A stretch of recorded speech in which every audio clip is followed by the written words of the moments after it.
Bonjour, bienvenue sur le podcast Sur la ligne, le podcast champ gauche du CanFC qui s'intéresse aux deux côtés du football et du soccer, celui des tribunes, des enjeux et celui du terrain. Nous partirons aujourd'hui et parlerons de journalisme sportif et plus précisément du commentaire de matchs de foot. J'ai invité pour cela Antoine Morin qui œuvre pour plusieurs chaînes françaises et européennes. Salut Antoine. Salut à tous. Entrons dans le vif du sujet. Peux-tu nous raconter ton histoire d'amour avec le ballon rond, comment ça a commencé? Ça a commencé quand j'étais tout petit. Il y a des photos de moi dans ma famille qui traînent où on me voit à 2 ans dans le parc. Mes parents m'ont donné le ballon à la main, je l'ai posé par terre, j'ai tapé au pied. Ça c'est le début de la légende. Après, comme beaucoup d'enfants de ma génération, j'ai grandi avec le club Dorothée, Olivier Tom, etc. Et j'avais un tonton qui nous a quittés récemment, mais qui était un passionné de football et du Paris Saint-Germain. Il y avait beaucoup de cassettes vidéo chez lui de football, de matchs qu'il enregistrait, etc. Donc c'est comme ça que je suis tombé dedans parce que j'allais chez lui et chez mes grands-parents un mercredi sur deux. Donc un mercredi sur deux, je passais mon après-midi à regarder du football. Et c'est comme ça que j'ai attrapé le virus qui m'a plus jamais quitté depuis. C'est Olivier Tom, Captain Tsubasa. Exactement. Donc toi, tu es devenu commentateur pour plusieurs médias français et européens. Comment est-ce que tu en es arrivé à faire ce métier ou à avoir cette spécialisation? Disons que j'ai assez vite compris que je pourrais pas faire carrière comme footballeur professionnel. Pas forcément pour une histoire de talent ou de technique, mais plutôt pour une histoire de mental. Ah, c'est pas la fameuse blessure, toi. Non, non, C'est pas le fameux genou, non. c'est vraiment le côté. Voilà, j'ai vite compris que les efforts et les sacrifices qu'il faudrait faire pour espérer peut-être un jour être professionnel, j'étais pas prêt à les faire. Comme le football c'est ma passion, j'avais quand même envie de travailler dans ce domaine-là.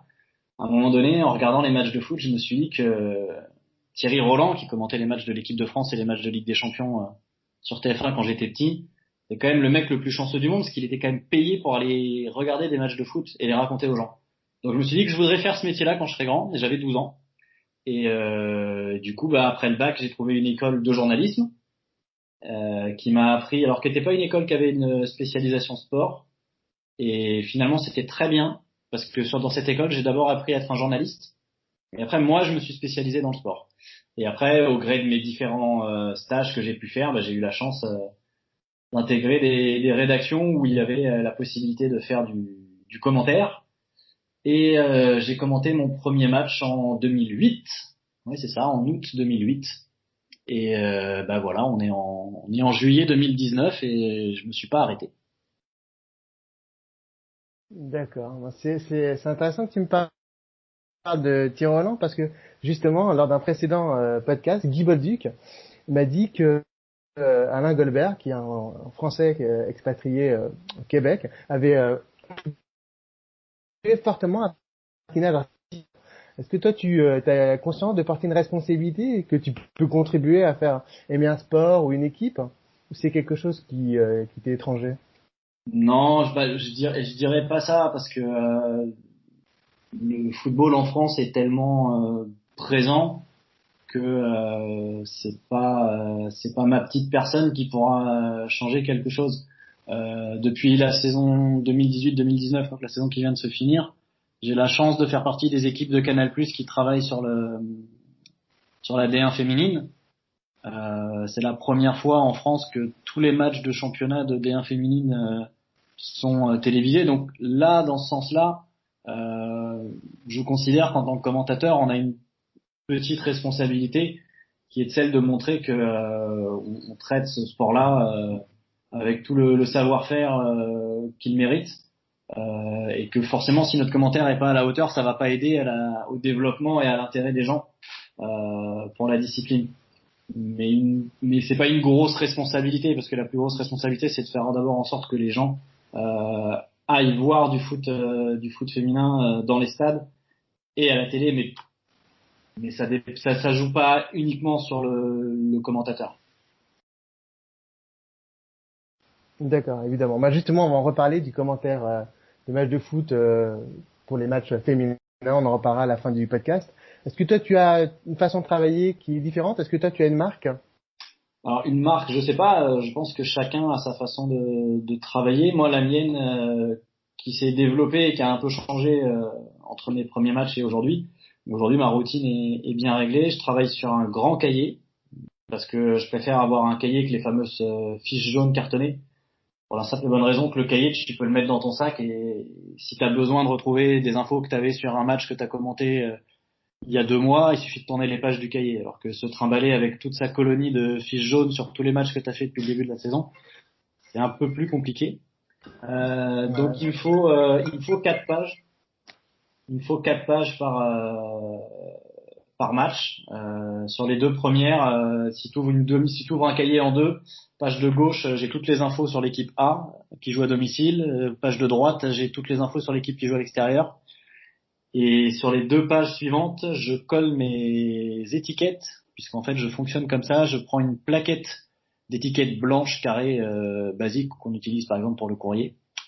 Et sur chaque étiquette, je fais une fiche de joueur, donc avec les infos qui me paraissent nécessaires pour chaque joueur, et je colle en fait ces étiquettes selon la composition d'équipe en partant sur la page de gauche pour l'équipe qui joue à domicile de haut en bas, gardien, défense, milieu, attaque, et sur la page de droite c'est l'inverse.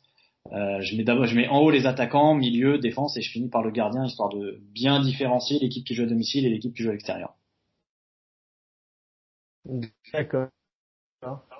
Dans le commentaire sportif, est-ce que toi tu considères qu'il y a plusieurs écoles en fonction des différents pays? C'est vrai que je l'ai dit tout à l'heure, tu as eu l'opportunité de travailler aussi avec des confrères étrangers. Est-ce qu'il y a plusieurs écoles ou finalement vous avez tous un peu la même façon de travailler? Non, non, il y a effectivement plusieurs écoles. Euh, il y a une vraie école anglo-saxonne. Les Anglais ont une vraie façon de commenter et de raconter euh, le match que moi j'adore et j'essaye de m'en inspirer beaucoup. C'est-à-dire qu'ils vont pas hésiter quand l'action se passe au milieu de terrain ou quand les défenseurs font retourner la balle à donner des informations, à donner des stats à ce moment-là, à peut-être sortir un petit peu du match pour raconter des histoires. Et par contre, une fois que l'action se rapproche du but, là on devient dans du très descriptif et on est pas, voilà, il reste pas forcément collé au ballon pendant qu'il commente. Ce qui est pas notamment le cas, par exemple, je trouve des commentateurs espagnols ou des commentateurs en langue arabe qui sont sur un débit à 100 000 volts en permanence et il n'y a pas de temps mort en fait. Ils sont tout le temps en train de parler, tout le temps en train de parler.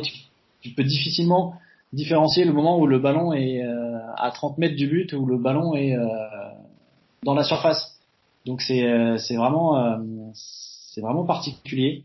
Mais ouais, je pense que chaque culture un peu a son style entre les latins et les anglo-saxons et après il peut y avoir des spécificités par pays. Par exemple, t'entendras pas un Français te faire l'équivalent du goal des Sud-Américains. Déjà parce que notre mot à nous il est moche. Tu peux pas faire ça avec but, c'est moche. C'est vrai.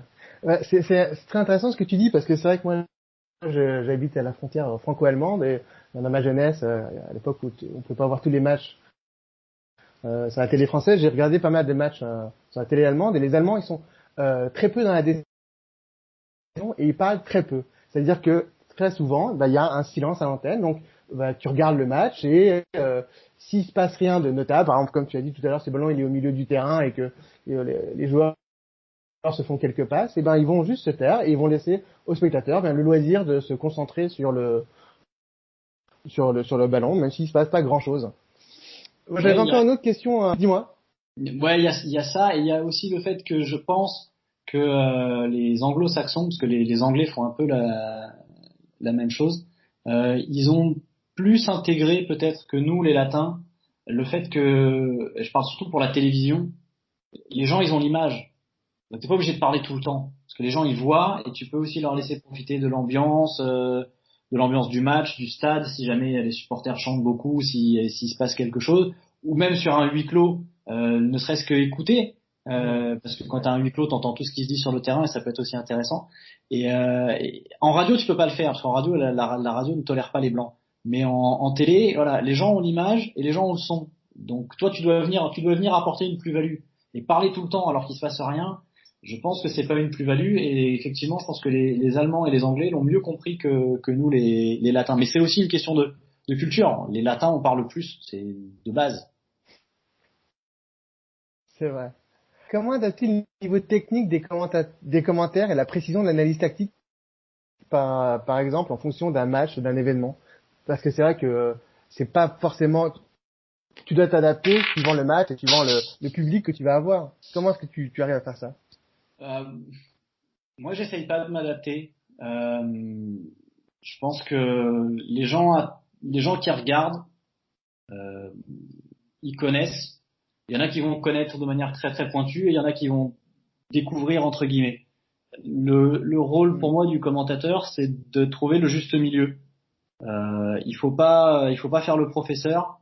Euh, Mm. il faut être juste et rester dans son rôle. Par exemple, après ça peut différer si ça peut te différencier pardon si t'as un consultant ou si t'es tout seul.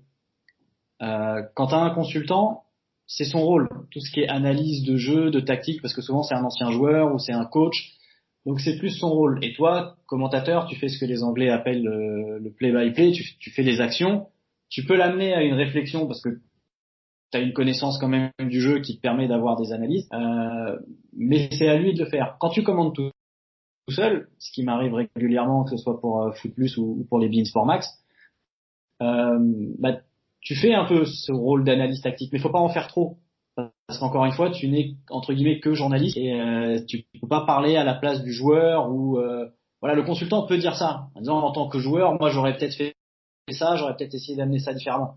Moi, je peux pas le faire, mais avoir un regard quand même critique sur la tactique et sur le jeu, je pense que tu dois l'avoir. Tu dois pas prendre tes téléspectateurs pour des idiots. Si le match est minable, ils le verront bien, donc c'est pas la peine d'essayer d'enjoliver la chose. Ah, d'accord.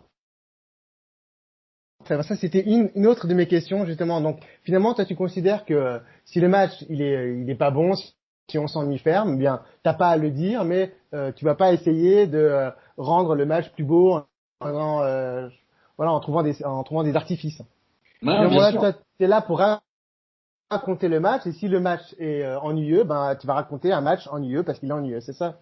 Oui, exactement. Mais après, ça peut, moi, ça m'est arrivé de le dire. Par exemple, en fin de première mi-temps, quand les joueurs rentrent au vestiaire, si la première mi-temps a été de mauvaise qualité, j'ai aucun problème à dire que voilà, on espère au moment où je rends l'antenne pour ma pause, dire une phrase en disant, bah voilà, on espère qu'en seconde période, ça va un peu s'accélérer ou que les choses vont changer parce que voilà, Hmm. on a fait 45 minutes sans avoir une occasion de but, on attend autre chose. Donc moi j'ai pas de problème avec ça et j'ai jamais eu de retour de la part de mes Négatif de, patrons d'accord. sur le fait qu'il fallait ne pas dire que le match est mauvais. Je pense que c'est au contraire, ce serait faire l'inverse. Mentir aux gens en disant que le match est bon quand il est pas bon, les gens le voient. Après, il faut pas non plus voilà tomber dans l'excès en disant que c'est nul ou quoi, mais voilà, il faut rester objectif et lucide. D'accord. Ben justement, tu parlais tout à l'heure de travailler avec un ancien joueur, avec un consultant, avec un joueur analyste. Euh, les rôles, ils sont très très bien définis. Donc finalement, quel que soit, enfin, même si tu dois travailler avec quelqu'un avec lequel tu n'as jamais travaillé, si l'autre a l'expérience de faire le consultant, ça se passera bien parce que chacun a son rôle et que chacun sait ce qu'il a à faire, quoi. C'est ça? Oui, exactement. En général, moi, ça m'est arrivé de travailler avec des consultants avec qui j'avais jamais travaillé. Voilà, même à la rigueur, j'ai envie de te dire, quand ils sont débutants, moi, ça m'est arrivé de faire la première de certains consultants. Mhm. C'est tellement ancré aujourd'hui dans la culture Ouais. télé chez nous. Euh, la répartition des rôles entre le journaliste qui va commenter les actions et le consultant qui va venir pour tout ce qui est analyse, que finalement ça se passe très très bien. Après, là où ça peut entre guillemets ne pas bien se passer, moi ça m'est arrivé quelques fois, c'est par exemple le consultant qui n'a rien préparé. Alors je dis pas de faire une préparation aussi précise et détaillée que le journaliste Mhm. peut la faire, Mais quand tu vas commenter un match, même en tant que consultant, j'estime que tu dois quand même t'être renseigné un minimum sur les deux équipes, ce qu'elles font, comment elles jouent, quelle est leur forme du moment. Moi, ça m'est arrivé de commenter une fois avec un consultant qui a balancé à l'antenne des énormités parce qu'il n'avait rien préparé. Et que c'est pas et comme il était arrivé assez tard avant la prise d'antenne, on avait eu peu de temps pour finalement discuter, échanger. Voilà. J'avais pas eu le temps forcément de me rendre compte à quel point il était entre guillemets largué concernant une des deux équipes qu'on allait commenter. Et du coup, et tu peux difficilement le reprendre à l'antenne parce que c'est assez moyen. Et donc du coup, tu t'embarques toi aussi dans la galère en essayant de rattraper un peu les bêtises qu'il va dire, mais comme elles ont été dites, elles ont été entendues. Ouais, voilà. Il y aura un retour aussi sur Twitter. Ouais. Justement, moi je voulais savoir, est-ce que tu peux peut-être nous dire un des consultants avec qui tu as eu le plus de plaisir à travailler? Ou Je vais t'en sortir finalement c'est deux. un plaisir qui est... ouais, Je vais t'en sortir deux parce que ce sont les consultants avec qui j'ai le plus travaillé, ce qui d'accord. permet d'avoir une vraie affinité parce que finalement de semaine en semaine, bah, tu te connais de mieux en mieux avec ton binôme. Quand j'étais chez Orange Sport, c'était Maxime Bossis, Ouais, qui est, ça parle peut-être pas à la nouvelle génération, mais c'est pour moi un des 5 meilleurs défenseurs de l'histoire du football français. Euh, exactement. et qui est d'une humilité Comment par c'est rapport à un joueur... Ouais, ouais. et donc voilà, j'ai commenté avec Maxime Bossis quasiment tous les week-ends, un ou deux matchs pendant 3 ans. Donc ça, c'était Ouais. très agréable. Et après, quand j'ai basculé sur l'appli Ligue 1 Orange, j'ai eu la chance aussi de commenter pendant 3 ans avec Alain Roche. Et on faisait tous les déplacements ensemble, on prenait le train ensemble, on était à l'hôtel, on était à chaque fois dans le même hôtel, etc. Donc il y avait et on faisait un ou deux matchs par week-end ensemble. Donc il y avait une vraie complicité et une vraie affinité qui se ressentait, je pense, au micro. C'est-à-dire que je savais, en voyant le match, je savais où est-ce que Alain voudrait aller, dans quel sens son analyse Mm. pourrait aller, parce que je savais comment il percevait les choses. Et c'était vraiment très très agréable. Et en plus, Alain est un gros bosseur.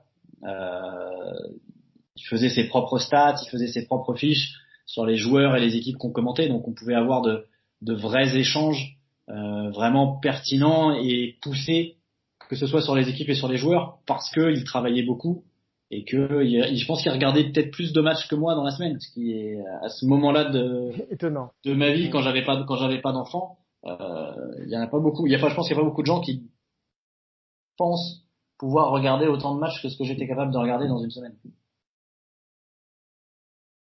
D'accord. Est-ce il avait déjà travaillé au PSG ou c'était l'époque avant qu'il travaille au PSG? Ouais, non, il avait terminé. Il a quitté le PSG en 2011 après quelques mois de D'accord. collaboration avec Leonardo.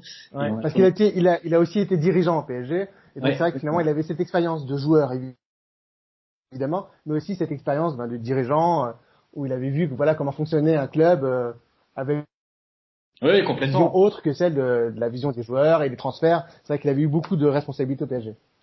exactement. Et c'était très intéressant, notamment quand il y avait les périodes de mercato, de pouvoir Hmm. échanger et évoquer à l'antenne avec lui et ce qui peut se passer dans un club dans ces moments-là. C'était une vraie plus-value.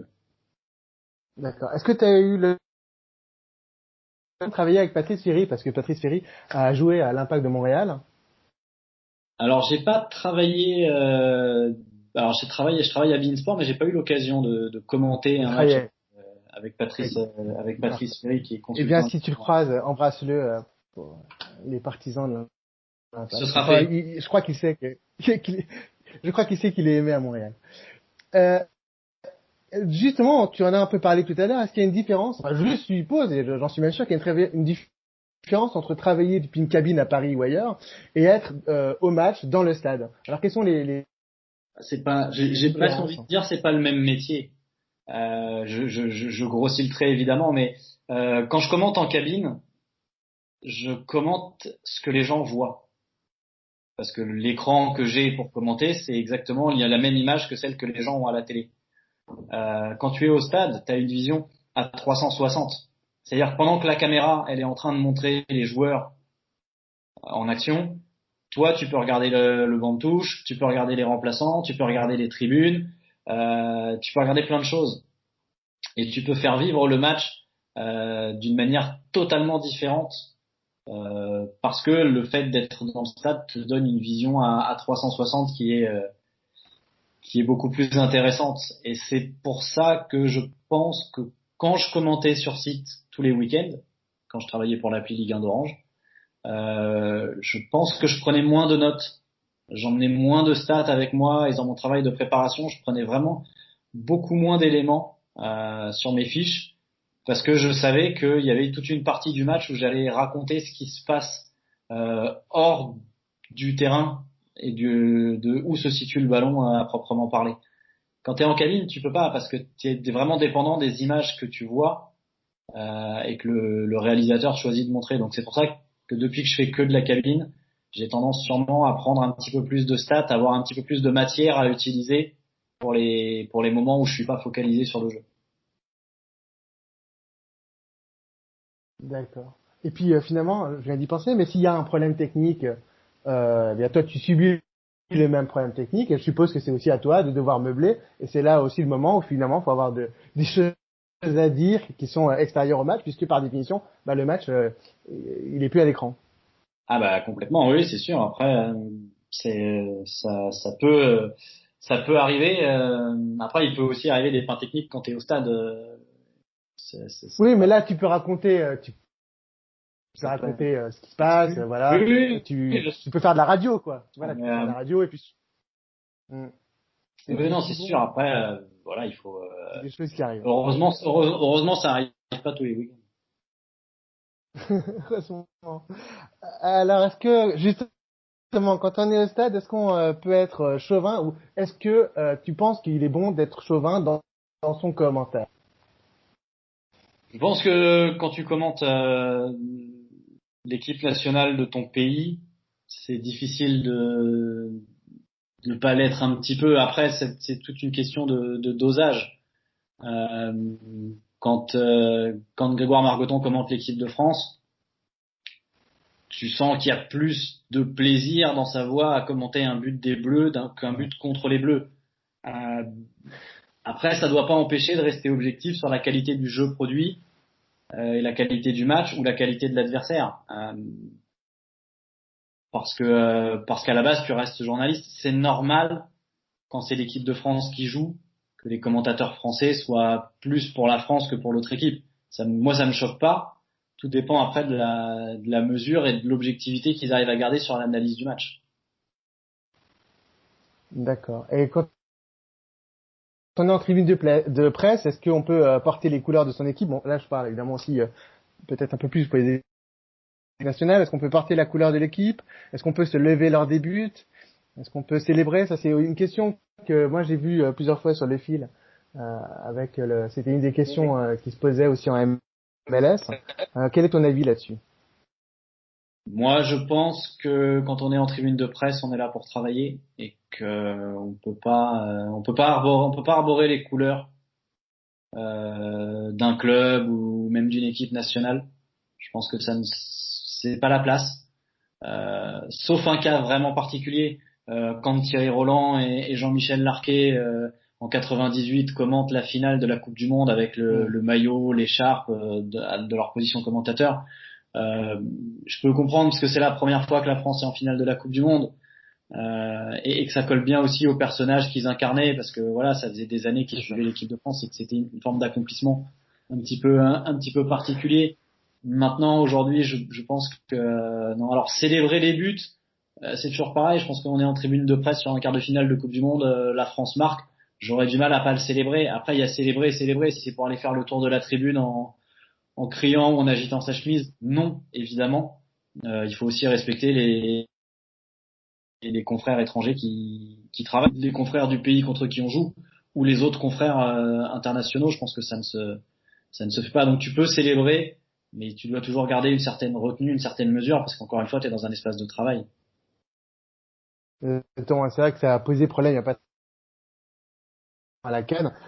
lors de l'Algérie-Côte d'Ivoire, au moment de la victoire de l'Algérie, les journalistes algériens se sont levés, ont célébré, il y a des verres d'eau qui ont volé. C'est vrai que ça a failli finir un petit peu en pugilat.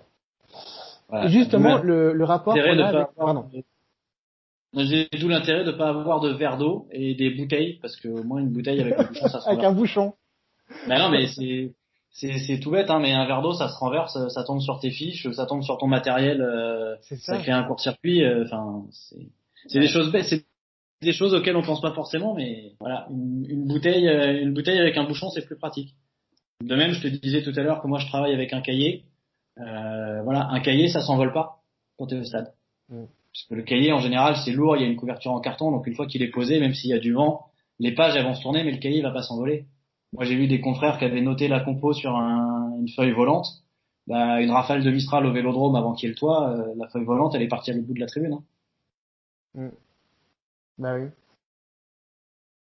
Oui, c'est vrai que c'est moi. Il y a aussi, il dit finalement du travail là aussi, parce que si tu prends juste la compo qu'on t'a donnée, qui a été distribuée à la tribune de presse, bon bah voilà, par définition, elle est sur une feuille volante, avec tous les dangers que ça peut avoir. Quand tu es en tribune de presse, donc tu es avec des confrères étrangers, est-ce que avant le match, il y a des vrais échanges pour savoir dans quel est avoir des précisions sur tel joueur, sur la tactique de l'équipe, sur les derniers résultats que vous avez eu, mais sur des choses un peu plus Ouais, et donc bien tu as sûr. des confrères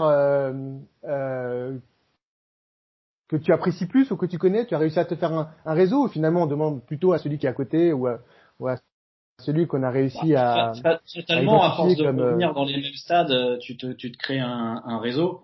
Ce qui est intéressant, c'est d'essayer de voir les gars de la presse quotidienne régionale, parce voilà, que régional. voilà, par définition, en étant à Paris, je peux pas être, par exemple, à l'entraînement de l'Olympique Lyonnais toute la semaine. Par contre, le gars du Progrès, il y est lui. Donc si avant le match on peut discuter un petit peu, savoir exactement les petits bruits de vestiaire, les petites choses qu'il a pu voir à l'entraînement, c'est forcément un plus pour moi. Et de la même manière, voilà, les autres confrères ont peut-être bossé différemment, ils commentent le même match, on fait le même métier, on n'a pas tous la même manière de travailler, donc des fois moi je peux avoir trouvé des infos que eux auront pas trouvé, et quand ça se passe bien, voilà, un échange de bons procédés. Moi, j'ai le souvenir, par exemple, que quand Zlatan Ibrahimovic est arrivé en Ligue 1, la télé suédoise, ils venaient faire tous les matchs du Paris Saint-Germain. Domicile, extérieur, ils étaient tout le temps là. Sauf que les gars, quand ils sont arrivés, la Ligue 1, ils avaient quasiment jamais commenté. Et donc, il y a un des journalistes qui est venu nous voir, il nous a demandé sur les prononciations, il nous a demandé quelques infos sur les joueurs et sur les clubs, parce que c'était nouveau pour eux.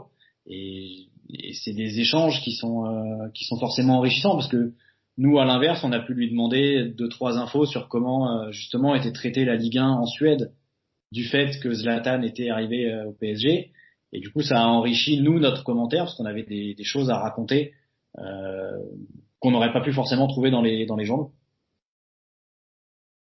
D'accord. Tout à l'heure, tu m'as dit que finalement, tes patrons ne t'avaient jamais fait le reproche de ne pas essayer de survendre un match. Est-ce que tu as, par contre, eu des retours des joueurs? Est-ce que ça s'arrive d'avoir des retours des joueurs ou des présidents sur tes commentaires? Alors, quand je bossais sur l'appli Ligue 1, pas trop, parce que c'était quand même plutôt confidentiel, et Orange n'avait pas spécialement bien communiqué auprès des clubs sur l'existence de l'appli qui diffusait tous les matchs. Je sais que le président de Reims, parce qu'on lui avait montré, nous écoutait régulièrement, mais il s'est jamais permis de faire un retour positif ou négatif sur la façon dont on commentait son club. Et là, sur Bein, non, j'ai rarement eu de retour.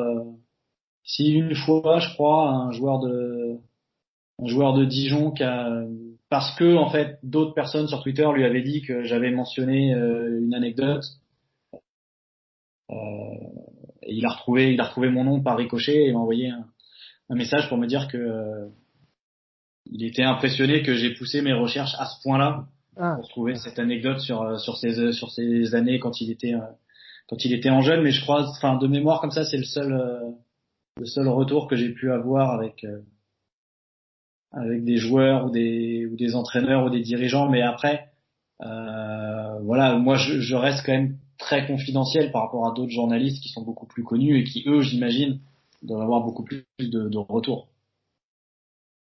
Sans doute, mais tu commandes quand même, tu commandes quand même des matchs qui sont importants. Et puis on sait très bien que les clubs, ils écoutent les commentaires, ils écoutent les matchs. On sait que les joueurs, ils jouent, mais parfois ils regardent le match en rentrant à la maison, que leur famille, leurs amis, leurs agents, leurs proches, et Dieu sait qu'ils en ont beaucoup, écoutent, et que finalement, s'il y a une critique, quand il y a des critiques, il peut y avoir un retour. Mais finalement, toi, c'est vrai que t'as eu peu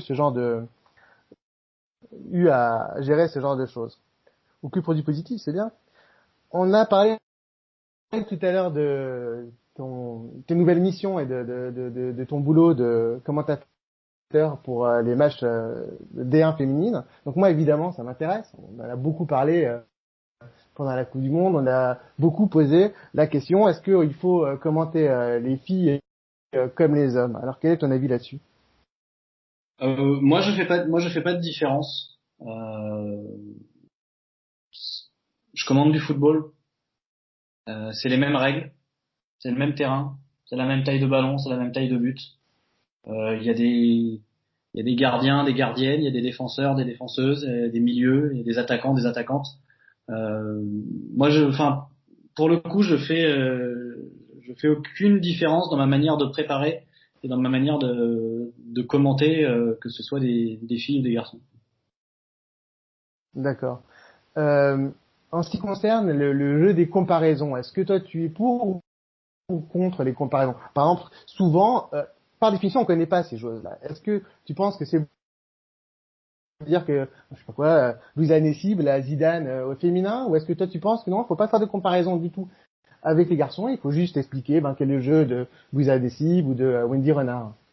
Alors, je pense il faut pas faire de comparaison, euh, comme la Zidane au féminin ou la Messi au féminin, comme on a pu l'entendre pour Banini, à moins que ce soit un surnom. D'accord. Voilà, quelque chose qui soit ancré dans le temps où voilà, Banini, elle a été surnommée la Messi féminine en Argentine, et c'est un surnom, euh, j'ai envie de dire officiel aujourd'hui.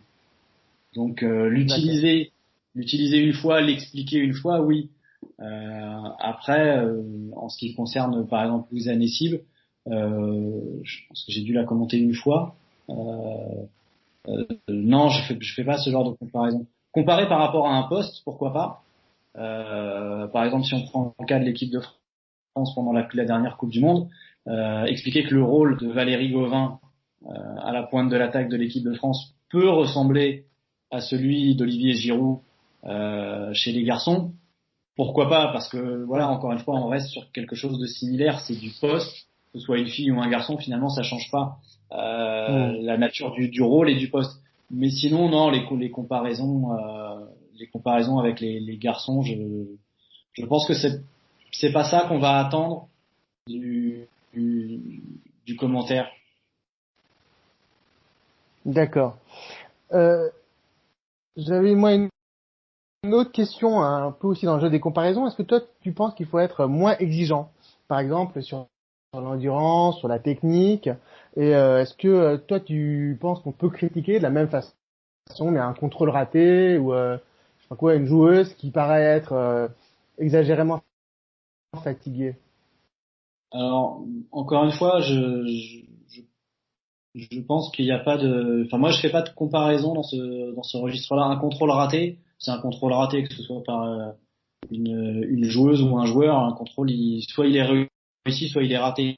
Et une passe, si elle va directement en tribune, j'ai vu autant de garçons les faire que de filles. Donc Oui, tout voilà, à fait. quand je commande de l'AD1 féminine pour Foot Plus, pour le groupe Canal. Euh, voilà, si la passe elle est ratée, elle est ratée. Il y a pas d'indulgence ou de retenue à avoir par rapport à ça. Si le choix est pas bon, ça m'est arrivé, Ouais. voilà, de commenter une action où la joueuse fait ce que moi j'estime, de mon point de vue, être le mauvais choix. Je le dis. Et voilà. Après, le haut niveau, sur c'est des le matchs haut de niveau, 90 en minutes. fait. C'est ça. Bah c'est ça, oui, exactement. Et sur des Donc, matchs de tu considères, 90 voilà, qu'en minutes, D1, bah, c'est le haut euh, niveau. Donc, en D1, il y a un minimum technique qu'il faut avoir et que, voilà, et, d'accord. Le haut niveau, c'est le haut niveau, que ce soit de la D1 masculine, exactement. féminine ou je sais pas quoi, de la D1. D'accord, parfait. Alors, justement, et tout à l'heure, on en a un peu parlé déjà. Il y a, par définition, la D1 féminine. Les joueuses sont moins connues. Alors, on connaît les joueuses de l'équipe de France qu'on a pas mal vues.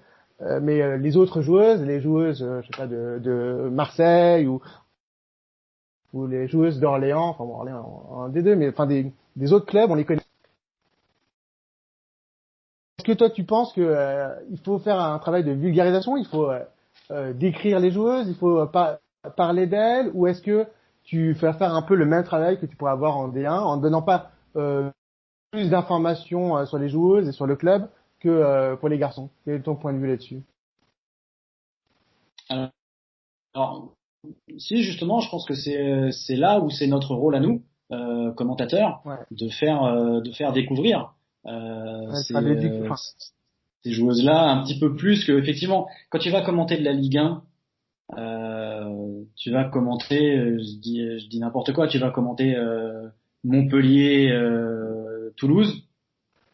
Euh, je veux dire, les joueurs, 90% des gens les connaissent et connaissent grosso modo leur parcours. Chez les filles, évidemment, c'est beaucoup Hilton, moins répandu. ça fait 20 ans qu'il est là. Non, mais voilà, c'est exactement ça. C'est ça. Donc oui, je pense que c'est important à nous commentateurs de faire en sorte que les gens puissent avoir des repères, à savoir que telle joueuse, ben voilà, elle joue aujourd'hui à Paris, mais que elle est passée par Montpellier, qu'elle a commencé à Guingamp ou n'importe quoi ailleurs, et que elle a fait les équipes de France de jeunes. Donc oui, j'essaye de trouver un maximum d'infos pour essayer. Mais c'est autant pour les gens que pour moi. C'est-à-dire que plus moi je vais connaître les joueuses, plus ce sera facile derrière de commenter et de faire ça de manière naturelle. Exactement. Mais par définition, c'est un travail monstre parce que c'est des filles qu'on a jamais vues à la télévision. Donc évidemment, même si on va voir des matchs féminins, bah, si on habite à Paris, bah, on va voir les équipes qui sont autour de Paris, mais on peut pas aller voir Toulouse Mais il y a une façon très simple ou de se d'autres rendre clubs. Hein. compte de la différence. Tu prends le nom de quasiment n'importe quel joueur de Ligue 1. Tu le tapes dans Google, tu vas avoir des dizaines Ouais. de pages avec des articles ou des choses référencées dessus. Tu prends le nom Ouais. d'une joueuse qui joue à Fleury, dans le club de l'Essonne, du FC Fleury, tu le mets dans Google, tu vas galérer pour trouver 5 trucs. Parce qu'elles sont moins médiatisées, parce que il y a moins de sites qui référencent voilà, on a la chance Il y a qu'il y ait moins de un com excellent derrière, site voilà. Il y a sites. pas. Ah bah déjà oui, il y a un gros travail aussi à fournir auprès des clubs, enfin de la part des clubs, je trouve, vis-à-vis de leur section féminine. Quand en Ligue 1, tous les clubs donnent le groupe de joueurs convoqués pour le match la veille. En D1, il y en a très peu qui le font. Et quand Alors que c'est très simple. quand tu te retrouves à préparer ton match et que dans l'effectif il y a 24 joueuses alors qu'il n'y en aura que 16 qui seront sur la feuille de match, bah tu te retrouves à faire 8 fiches. Alors je vais pas dire qu'ils serviront à rien parce que c'est des recherches que tu vas faire et c'est des éléments que tu vas emmagasiner et qui pourront te servir la prochaine fois quand ces joueuses-là seront sur le terrain. Mais c'est quand même du temps que tu vas consacrer pour quelque chose dont tu n'auras pas besoin ce match-là Mm. et que tu aurais pu passer à chercher d'autres choses sur ce match-là spécifiquement. C'est en train d'arriver tout doucement. Il faut aussi que les clubs s'habituent entre guillemets à cette nouvelle médiatisation entre guillemets de leur championnat. Évidemment. Non, c'est sûr. Non, c'est sûr. Moi, ça, j'ai aussi été très surpris. Moi, ça fait longtemps que je m'intéresse au football féminin, mais enfin, je m'y intéresse de plus en plus et maintenant j'ai l'occasion de le voir de très près. Et c'est vrai que même des grands clubs, moi j'ai croisé l'Olympique de Marseille, tu te rends compte que c'est resté très amateur, quoi. Il y a peu de Je suiveurs. dirais que aujourd'hui, le football féminin est au niveau de structure que pouvait être le football masculin dans les années 50-60. Voilà. Et ce qui, c'est là-dessus c'est là-dessus que tout le monde doit travailler, les instances, les clubs, les médias, de façon à, alors je vais pas dire combler le retard avec le football masculin, mais se rapprocher des conditions de travail qu'on peut avoir pour les joueuses dans le football masculin, et se rapprocher aussi de la façon dont on échange, que ce soit vis-à-vis des supporters ou vis-à-vis des médias sur le foot féminin. Quand tu vois que Nike Évidemment, fait un évidemment. maillot, quand tu vois que Nike fait un maillot pour l'équipe de France féminine spécifique pour la Coupe du Monde, mais que quand tu vas dans un magasin, tu peux n'acheter ce maillot qu'en version femme et pas en version homme, déjà en termes de marketing et de merchandising, tu rates un truc. Évidemment. Évidemment. Non, évidemment. Non, c'est une certitude et je pense que euh, pour l'exemple des clubs, envoyer le groupe en avance, ça ne demande pas des moyens énormes. C'est un mail. Et ça ne demande pas des moyens humains, ça ne demande pas un moyen financier. On sait que c'est important, on sait Soit qu'il faut si le ça faire, demande donc des il moyens faut humains, juste le faire, quoi. ben en soi si ça demande des moyens humains, c'est-à-dire qu'il faut qu'il y ait le responsable com du club, il faut qu'il y ait dans le service com du club, il faut qu'il y ait une personne qui soit détachée aux féminines. Quand tu prends un À club, envoyer un tu prends un email. club comme le Paris Saint-Germain ou l'Olympique Lyonnais, c'est jouable parce que le service com il est assez développé et que ils ont du monde pour s'occuper d'à peu près tout. Et quand tu prends un club comme le FC Fleury par exemple, quand tu vas sur leur fil Twitter, 90% des infos elles concernent l'équipe masculine qui joue en N2 parce que Voilà. le Qui joue en manager est amateur. fait pour ça. Et du coup, il suit pas plus que ça les Mm. féminines, il met quelques trucs, mais pas plus que ça. Alors, peut-être pas à Fleury, parce qu'à Fleury, ils font pas mal d'efforts là-dessus, donc ce serait pas un bon exemple. Mais il y en a d'autres où, voilà, même le Oui, PSG, ben, le compte Twitter du PSG féminin, par rapport Orléans, aux par garçons, exemple, les deux équipes, voilà. Voilà. Or, les deux équipes sont en D2. Eh bien, il y a très peu de tweets sur l'équipe féminine. Il y en a énormément sur l'équipe masculine, alors que les deux équipes sont au même niveau. Donc, c'est vrai que je suis d'accord avec toi. Ça demande ouais, ça demande des moyens, et puis, enfin, ça demande une volonté aussi, je pense. Voilà. non, bien sûr. Les relations, est-ce qu'elles sont différentes qu'avec les garçons? C'est vrai que ça, c'est un truc qu'on n'a peut-être pas beaucoup abordé, mais pendant les matchs, est-ce que toi, tu as l'occasion de pouvoir croiser les joueurs ou est-ce que ça, c'est finalement assez rare et c'est réservé à d'autres journalistes, hein, Euh, les alors joueurs et les joueuses? quand t'es au stade, forcément, t'as plus d'opportunités. Après, moi, j'ai pas encore eu la chance d'aller faire des matchs féminins sur site. Maintenant, ce qui est D'accord. sûr, c'est que les clubs, euh, comme ils sont en demande de reconnaissance et de médiatisation, quand tu les contactes, Ils ouvrent plus les portes. ils sont très très ouverts. Moi, j'ai eu Hmm. en début de saison dernière, j'avais appelé Soyo et Rodez parce que c'était le premier match que je faisais. C'est le club carrément qui m'a proposé, qui m'a demandé si je voulais passer un coup de fil au coach pour échanger avec lui avant le match, dans les jours précédant le match, ce qui est quasiment impossible à faire chez les garçons. Après, chez les filles, par exemple, il n'y a pas de point presse, enfin, pas obligatoirement. En Ligue 1, Hmm. il y a une conférence de presse de veille de match pour tous les clubs. Chez les Qui est filles, je sais que obligatoire. Soyo fait un point presse toutes les semaines. Je suis pas sûr que tous les clubs fassent un point presse toutes les semaines, et je suis pas sûr que même s'ils le faisaient, il y aurait beaucoup de monde, beaucoup de journalistes pour y aller malheureusement. Hmm. Évidemment. Très bien, mais c'est sur ça que notre podcast finit. Merci encore Antoine du temps que tu nous as accordé. Merci de la passion que tu as su nous transmettre, de toutes ces précisions que tu nous as offertes. C'est vrai que c'est un métier qu'on connaît peu, fréquente beaucoup quand on regarde le foot et quand on regarde beaucoup de foot, mais qu'on connaît peu.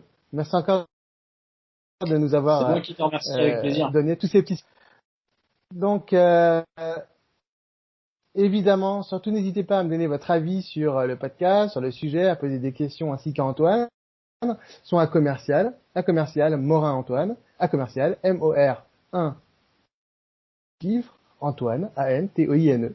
Rebondissez sur le podcast, il est mou, ça fait pas mal. Pour cela, mon Twitter, à commercial Monsieur Foot de Foot, MRFOOT DEFOOT. Merci au KNFC d'accueillir le podcast. Abonnez-vous aux podcasts qui sont dispo sur toutes les plateformes. Abonnez-vous aussi au compte Twitter Cannes Football Club.